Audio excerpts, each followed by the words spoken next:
Hello guys, so most welcome our YouTube channel Rankesh number 1 पर UP polytechnic first semester के applied chemistry first के most important question लेकर मैं आ चुका हूं। आज के वीडियो में डिस्कस करेंगे अप्लाइड केमिस्ट्री फर्स्ट के जितने भी मोस्ट इंपॉर्टेंट क्वेश्चन थे। पूरी बुक से मैंने मोस्ट इंपॉर्टेंट क्वेश्चन उठाए हैं और आपने देखा होगा ऐसे ये क्वेश्चन है जो आपके 10 ईयर्स ओल्ड पेपर आप लोग उठाकर देखेंगे तो उसमें सभी क्वेश्चन आए हुए हैं। तो अब की बार 2023 के एग्जाम में भी ये क्वेश्चन आ सकते हैं। तो आप लोग के मांग के अकॉर्डिंग मैं क्वेश्चन लेकर आ चुका हूं कि जिससे आप लोग आराम से 40 या 40 या 40 प्लस स्कोर आराम से कर सकते हैं आप लोग अगर ये क्वेश्चन को हल कर लेते हैं एक बार। ठीक है दोस्तों, तो आप लोग घबराइए मत। ये ऐसे क्वेश्चन है जो आपके एग्जाम में हर बार आते हैं, प्रत्येक वर्ष पूछे जाने वाले अति महत्वपूर्ण प्रश्न है ये। अगर ये क्वेश्चन आप लोग जल्दी से अपने कॉपी पर नोट करिएगा और उसके बाद आप लोग अपनी प्रिपरेशन स्टार्ट करिएगा। ओके दोस्तों, ये ऐसे क्वेश्चन है जो आपके एग्जाम में हर बार आते हैं और आपकी बार भी आने की पूरी पॉसिबिलिटी है।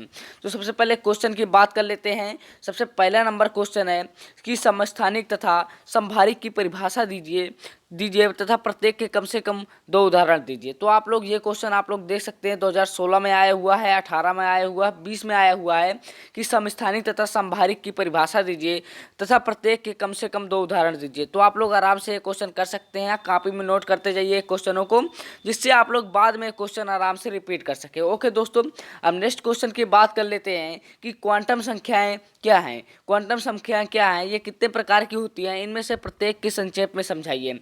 देखो ये क्वेश्चन भी आपके एग्जाम में बार बार पूछा गया है। 2008, 2011, 13, 16 यानी कि 2016 तक आपके एग्जाम में ये क्वेश्चन पूछा गया है। तो 2023 के एग्जाम में ये क्वेश्चन आपके एग्जाम में 100% आने की फुल पॉसिबिलिटी है कि क्वांटम नंबर क्या होती हैं, ये कितने टाइप की होती हैं तथा इनसे प्रत्येक के संक्षेप में लिखिए तथा प्रत्येक के बारे में आप लोग को बताना है। तो आप लोग आराम से कर सकते हैं, इजी क्वेश्चन है। ओके दोस्तों, अब नेक्स्ट क्वेश्चन की बात कर लेते हैं जो कि आपके एग्जाम की दृष्टि से मोस्ट इंपॉर्टेंट क्वेश्चन है।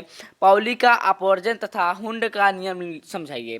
जो पाउली का अपवर्जन नियम होता है तथा हुंड का नियम होता है, इसको आप लोग को समझाना है। ये आपके एग्जाम में 2019 में आ चुका है ये क्वेश्चन, तो आप ये क्वेश्चन को जरूर नोट करिए।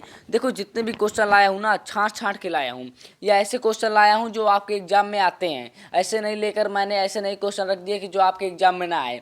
ये ऐसे क्वेश्चन है जो आपके एग्जाम में बार बार रिपीट हो रहे हैं और अब की बार 2023 के फर्स्ट सेमेस्टर के एग्जाम में पूरी पॉसिबिलिटी है कि ये क्वेश्चन जरूर पूछे जाएंगे। ओके दोस्तों, तो ये क्वेश्चन आप लोग जरूर पढ़िएगा।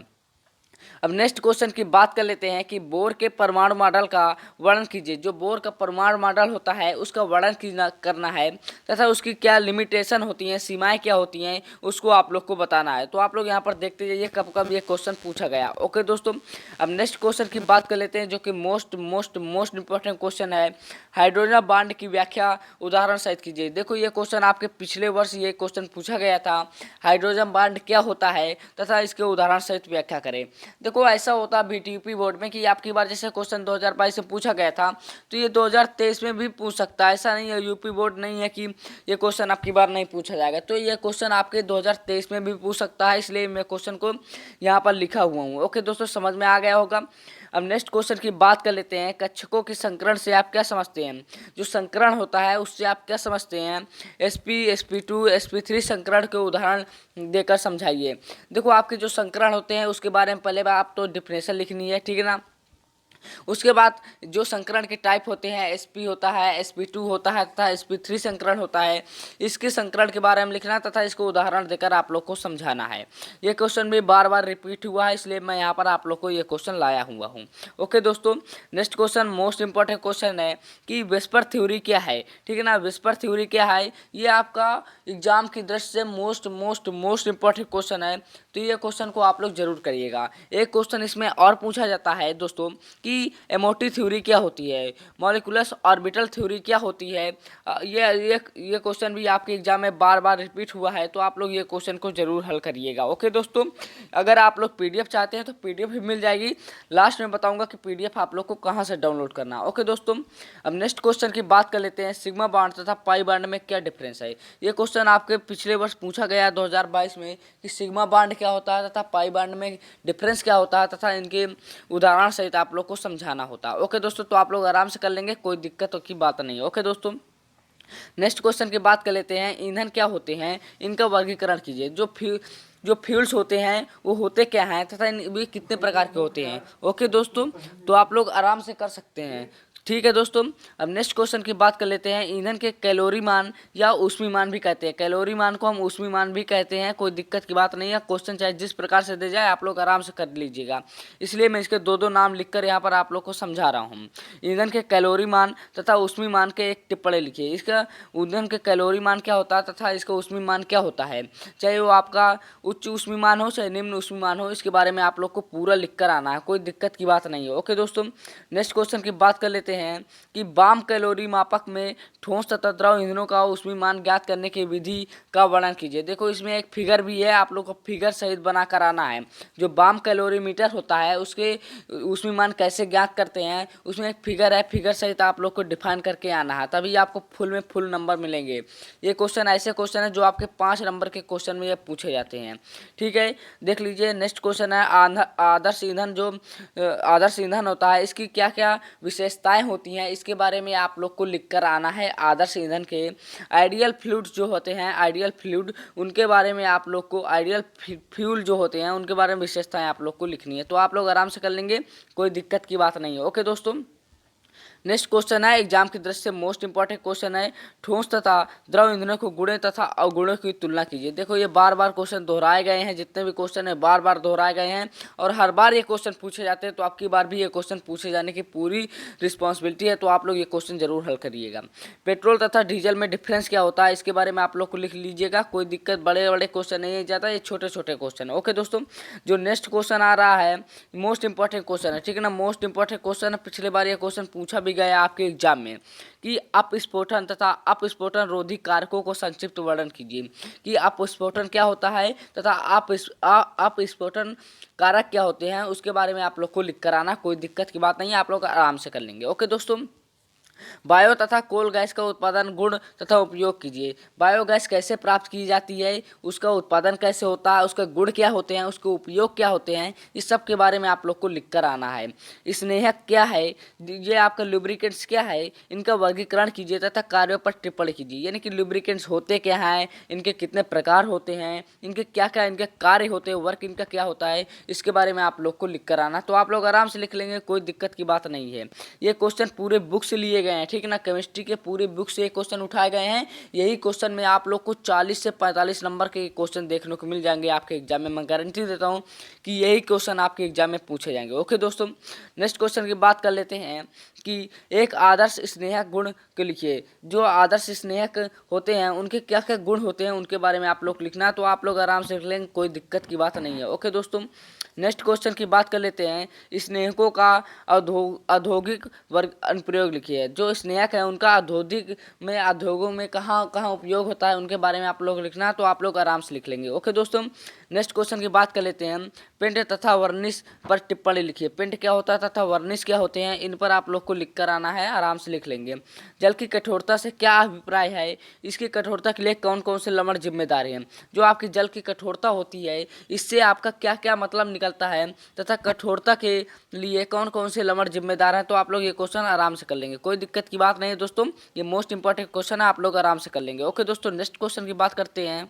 ओके दोस्तों, तो आप लोग ये क्वेश्चन को जरूर से जरूर कर लीजिएगा। अब नेक्स्ट क्वेश्चन की बात करते हैं जो कि मोस्ट इंपॉर्टेंट क्वेश्चन है कि जल की कठोर जल जो होता है ना, कठोर जल को मृदुकरण कैसे करते हैं, कठोर जल को मृदुकरण कैसे करते हैं, इसकी बहुत सी विधियां हैं, ठीक है ना, इसकी 4-5 विधियां हैं, तो आप लोग आराम से कर लीजिएगा, ठीक है ना। कैसे करते हैं, उबाल कर करते हैं, अन्य विधियां भी हैं, तो आप लोग सभी विधियों को संक्षेप में पढ़ लीजिएगा, क्योंकि कोई ना कोई विधि आपके एग्जाम में जरूर से जरूर पूछी जाती है। ओके दोस्तों, अब नेक्स्ट क्वेश्चन की बात करते हैं कि जो कि मोस्ट इंपॉर्टेंट क्वेश्चन है कि जल की कठोरता के निर्धारण की ईडीटीए विधि को समझाइए। जल की जो कठोरता होती है उसका निर्धारण करने की एक विधि होती है, एक मेथड होता है, जो होता है ईडीटीए मेथड, उसको आप लोग को समझाना, तो आप लोग आराम से समझा लेंगे, कोई दिक्कत की बात नहीं है। ओके दोस्तों, अब नेक्स्ट क्वेश्चन की बात करते हैं कि परम्यूटेट क्या होते हैं।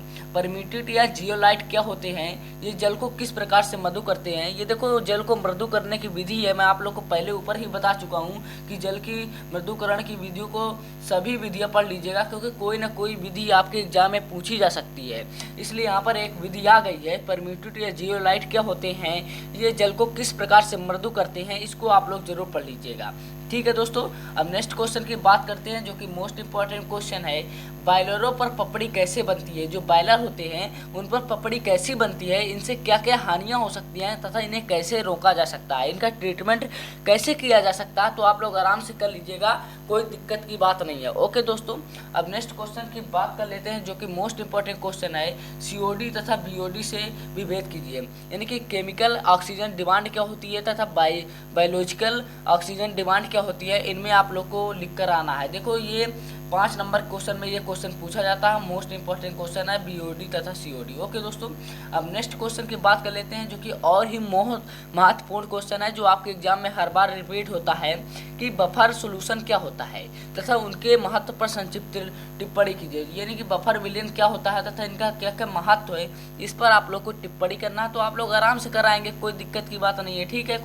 ठीक है दोस्तों, अगर आप लोग ये क्वेश्चन तैयार कर लेते हैं, और बार बार कह रहा हूँ कि आप लोग 40 प्लस स्कोर कर सकते हैं, 40 प्लस 45 प्लस स्कोर भी आप लोग कर सकते हैं अगर आप लोग ये क्वेश्चन को अच्छे से याद कर लेंगे जाके अभी। ठीक है दोस्तों, मानक इलेक्ट्रोड विभव क्या है? मानक इलेक्ट्रोड विभव क्या है? इसके लिए नष्ट समीकरण और इक्वेशन होती है, नष्ट इक्वेशन होती है, इसकी व्युत्पत्ति करना है। तो आप लोग आराम से कर लेंगे। ये क्वेश्चन भी मोस्ट इंपॉर्टेंट क्वेश्चन है आपके एग्जाम की दृष्टि से, और ये क्वेश्चन आपके एग्जाम में 2023 के एग्जाम में आप तक देखने को मिल जाए। ओके दोस्तों, कि मानक इलेक्ट्रोड विभव क्या है, इसके लिए नष्ट इक्वेशन समझाइए। तो आप लोग आराम से कर लेंगे, कोई दिक्कत की बात नहीं है ना दोस्तों। अगर दोस्तों अभी तक आपने चैनल को सब्सक्राइब नहीं किया तो प्लीज़ सब्सक्राइब कर लीजिए, क्योंकि आने वाली इसी तरह की मोस्ट इंपॉर्टेंट क्वेश्चन की सीरीज आपके सामने देखने को मिलेगी जल्द ही। ओके दोस्तों, ईडी की भी आएगी, टेंशन मत लीजिए, सीएस की भी आएगी। ओके दोस्तों, संचारण से क्या समझते हैं? नेक्स्ट क्वेश्चन है, मोस्ट इंपॉर्टेंट क्वेश्चन है कि संचारण से आप क्या समझते हैं? संचारण को प्रभावित करने वाले कारकों का वर्णन कीजिए। जो संचारण होता है उससे आप क्या समझते हैं तथा संचारण को कौन कौन से कारक प्रभावित करते हैं? देखो ये क्वेश्चन बार बार रिपीट हुआ, तो आप लोग ये क्वेश्चन जरूर पढ़िएगा, मोस्ट इंपॉर्टेंट क्वेश्चन है। लोहे का संचारण या जंग लगना क्या है? जब लोहे पर कोई जंग लग जाती है जिसे आप मूर्छा बोलते हैं, वो क्या है? विद्युत रासायनिक सिद्धांत के आधार पर क्रिया विधि को समझिए, कैसे लगता है, इसकी एक क्रिया विधि है, पूरा इक्वेशन दिया हुआ है। तो आप लोग ये क्वेश्चन जरूर पढ़िएगा, मोस्ट इंपॉर्टेंट क्वेश्चन है। पूरे बुक से ऐसे क्वेश्चन उठाए हूँ जो आपके एग्जाम में बार बार रिपीट हो रहे हैं, और 2023 में भी ये एग्जाम में आपके एग्जाम में पूछे जा सकते हैं, इसलिए दोस्तों आप लोग ये क्वेश्चन को जरूर करिएगा। हम नेक्स्ट क्वेश्चन की बात कर लेते हैं कि बहुलक क्या है? इसे इंग्लिश में पॉलीमर्स बोलते हैं दोस्तों। क्या बोलते हैं? पॉलीमर्स क्या है तथा इसके वर्गीकरण कीजिए। इसके बहुत टाइप है, इसका वर्गीकरण भी आप लोग को करना है तथा बहुलीकरण को समझाइए। देखो इसमें 3-4 क्वेश्चन एक ही क्वेश्चन में मैं दे दिया हूँ, जो कि आपके एग्जाम में ये क्वेश्चन जरूर पूछे जाते हैं पॉलीमर्स से रिलेटेड। तो आप लोग आराम से कर सकते हैं कि बहुलक क्या है, इसका वर्गीकरण कीजिए तथा बहुलीकरण को समझाइए। तो आप लोग आराम से कर लीजिएगा, कोई दिक्कत की बात नहीं है ना। इसके एक टाइप दे दिया है यहाँ पर, जैव बहुलक किसे कहते हैं, तो आप लोग आराम से कर लीजिएगा। अब एक लास्ट क्वेश्चन और बचता है जो कि आपके एग्जाम में बार बार पूछा जाता है और हर बार आता है, ठीक है ना, 5 नंबर में आता है। IUPAC का नाम निकालने के लिए IUPAC आप लोग आराम से नामकरण की पद्धति सीख चुके होंगे। अगर नहीं सीख चुके हैं तो आप लोग कमेंट करके बताइएगा, मैं आप लोग को बता दूंगा। ओके दोस्तों, तो आज के यही सभी मोस्ट इंपॉर्टेंट थे। अब आप लोग को बता रहा हूँ कि ये आप लोग को डिस्क्रिप्शन के नीचे आप लोग की ये PDF मिल जाएगी, नहीं तो आप साथ साथ वीडियो के साथ साथ आप लोग क्वेश्चन नोट करिए, जिससे आप लोग को क्वेश्चन भी थोड़ा रिपीट हो जाएंगे और इसका आंसर सोल्यूशन जाकर अपने बुक में देखिए, तो आप लोग अच्छे से अच्छे स्कोर कर सकते हैं। अगर मैं गारंटी देता हूं कि अगर आपने यही सभी क्वेश्चन आपको एक अच्छे तरीके से आप लोग ये क्वेश्चन पढ़ लिए ना, तो आपके 40 प्लस या 45 प्लस स्कोर आप लोग कर सकते हैं आप एग्जाम में। ओके दोस्तों, तो दोस्तों आपने अभी तक चैनल को सब्सक्राइब नहीं किया है तो प्लीज़ रैंकर्स नंबर 1 चैनल को आप लोग सब्सक्राइब कर लीजिए, जिससे आने वाली सभी वीडियो आप तक पहुंच सके, चाहे वो फिजिक्स की वीडियो हो, चाहे वो केमिस्ट्री की वीडियो हो, ईडी हो, इंजीनियरिंग ड्राइंग हो, या आपकी CS हो, या आपका कंस्ट्रक्शन मटेरियल हो, या मैथ हो, सभी सब्जेक्ट की वीडियो आप लोग के सामने लाई जाएंगी। देखो पिछले बार भी हमने मोस्ट इंपॉर्टेंट क्वेश्चन की सीरीज चलाई थी, आप लोग का बहुत अच्छा सपोर्ट मिला था, जिससे हमने अच्छे क्वेश्चन प्रोवाइड किए थे। और आप लोग को मैं गारंटी देता हूं कि यही क्वेश्चन पिछले बार भी सेम टू सेम रिपीट करवाए थे मैंने क्वेश्चन, और जो स्टूडेंट पिछले बार एग्जाम दिए थे उनसे अगर आप लोग पूछेंगे तो उनको पता होगा कि उन्होंने कैसे क्वेश्चन दिया होगा, है ना कुछ दोस्तों। तो आप लोग टेंशन मत लीजिए, आप लोग के साथ रैंकर्स नंबर 1 हमेशा खड़ा रहेगा। तो आप लोग बस चैनल को सब्सक्राइब करके बेल आइकन को प्रेस कर लीजिए और अपने दोस्तों के साथ भी शेयर कर दीजिए। मिलते हैं नेक्स्ट वीडियो में, तब तक के लिए थैंक्स फॉर वॉचिंग गाइज।